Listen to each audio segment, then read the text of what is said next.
Hi. Hi. Welcome. Thank you very much. I am so happy to be here today. For one, it makes me feel like I'm going back into the school zone, which has been many years ago for me. Yeah. It's been some time, yeah. High school. It's quite an epic show all around. Yeah, proud of you. Your character portrays so many elements of what that are so realistic but so relatable to many of your age group. Give us a little background on you particularly and your own sort of upbringing and how this character really works with who you are. Sure, yeah. Well, I had sort of an eclectic background. I moved a lot growing up, and I was a musical theater kid, so sort of a... Moving a lot in itself could be... Yes, yeah. And yeah, well, I had a lot of different experiences in different places that all subconsciously, I guess, stack up. But in terms of Brandon, I think one of the deepest parallels is actually the music.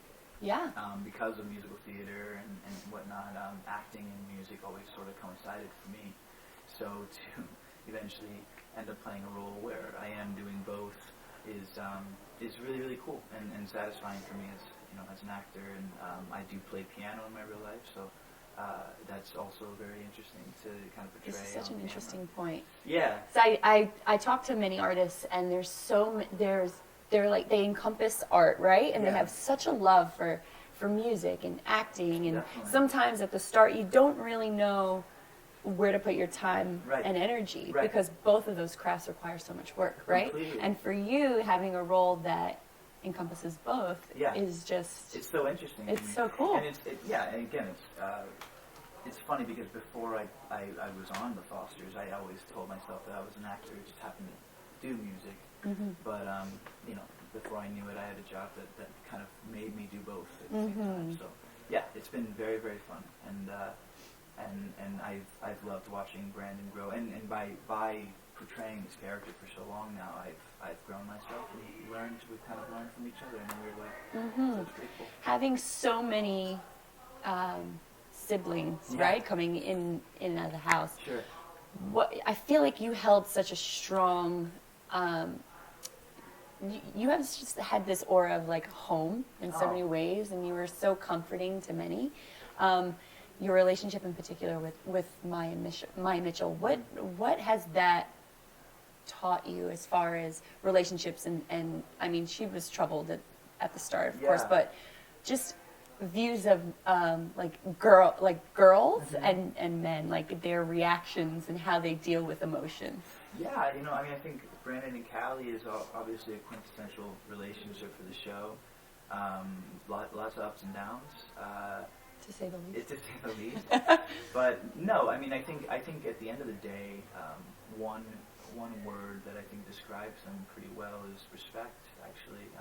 And even if they didn't necessarily always have the most respect for each other, they did always come around and have a very unique sort of channel that they can communicate on. And I think that that in and of itself is something that is a special relationship, bond. And in life, you see that. It might not happen all the time, but those types of relationships I think are relatable for anyone, whether it's girl or boy, best friends. And whether they last long term. Exactly. And relationships always evolve, So I really like the Brandon Callie relationship just because of all the different layers that we've been able to cover and progress through. It's been really, really cool. And Maya and I have really sort of learned and I think have grown from that experience of having this sort of special bond with these two characters. It's been a great journey, really. It really, truly is.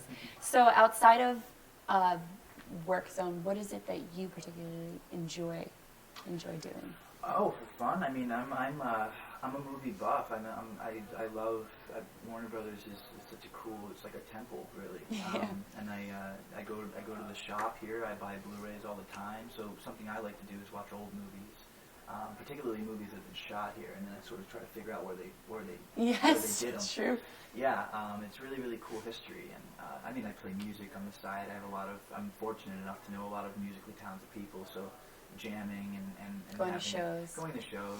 And So first date, going to see a show or going to see a movie? a show, live music. That'd Okay. be the first date, yeah. And, Cool. and if they like that, then I think that tells you a lot about the person. you Okay. know? What if you liked the performance and they were like, that was the worst thing I've ever seen? Are they could kicked go to the either- curb? Honestly, no, that could go either way. To each his own, really. I mean, I might find it interesting why they don't Their like perspective. Exactly. So I think that's a conversation, honestly. Cool. Yeah. Cool. Well, I'm so happy to have you. Thank you for having me. Spend a little bit of time with us. Yes. of course. I'm excited. I think that I want to hear some music, like some original tunes Yeah? from you one of these Well, days. hey, that Promise might me that. happen. I'll promise you that, for sure. Okay. Nice to meet Nice to you. meet you. See you soon.